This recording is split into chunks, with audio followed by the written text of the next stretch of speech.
I Brasilien har myndighederne afblæst deres Zika-alarmberedskab. Da smitten var på sit højeste, blev 170.000 smittet alene i Brasilien på 4 måneder.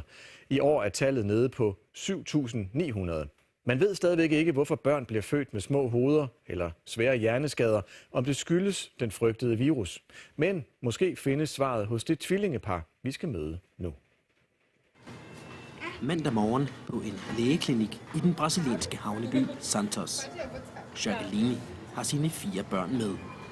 Det er Laura her, der skal til undersøgelse. Laura er født med et alt for lille hoved og svære hjerneskader. Alt sammen, fordi hendes mor blev stukket af en Zika-myg, mens hun var gravid. A gente aceita do jeito que Deus mandou, né? E vamos levando a vida. Né, filha? Ela tá com que idade agora? 1 ano e 8 meses. Isso, vamos lá? 36,5, tá? Tem crianças que nascem com essa medida.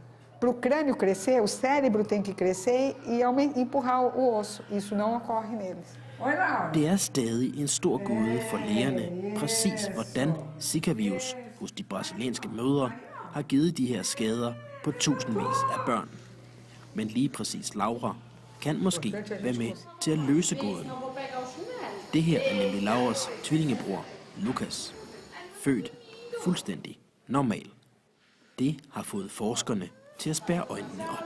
A mãe durante a gravidez teve Zika, então os dois foram expostos a Zika exatamente nas mesmas condições. A gente acredita que só foi afetado porque deve ter variantes genéticas que aumentam a suscetibilidade, que aumentam o risco. Og det er godt nyt for videnskaben.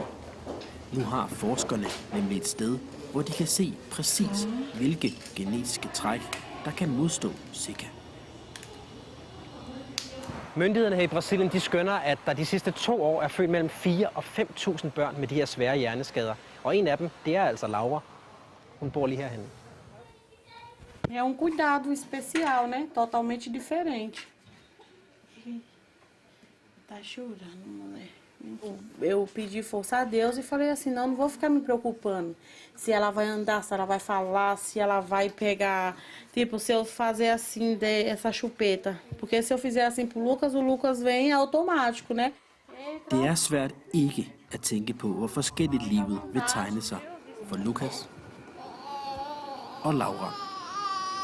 Men sammen kan de altså hjælpe videnskaben med at forstå Zika. A partir do sangue, você pode reprogramar a célula e fazer neurônios em laboratório.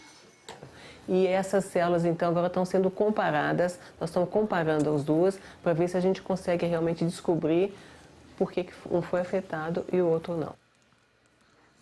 Christian Alblad, vi hører altså, at antallet af smittede er faldet dramatisk. Vi hørte tallet 150.000 til nu under 8.000. Kan man sige, at truslen fra Zika er på vej væk? Nej, det kan vi desværre ikke sige.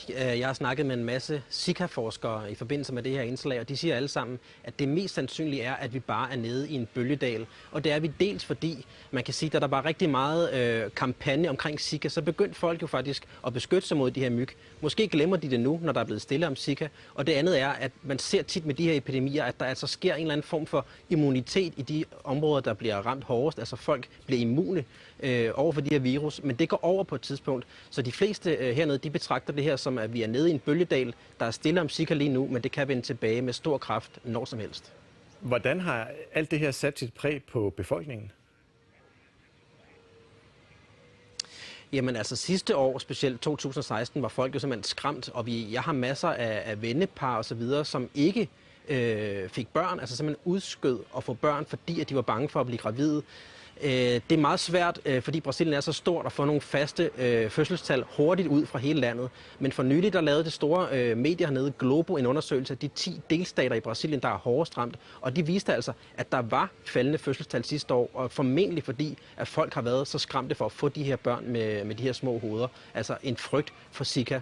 Så alt i alt, så er Zika-virusen lige i øjeblikket et glemt lidt glemt både i Brasilien og måske også i Danmark, men vi kan hurtigt se det komme tilbage, og jeg er sikker på, at Zika for altid er noget, der er i brasilianernes hoveder. Det er en meget, meget stor historie hernede.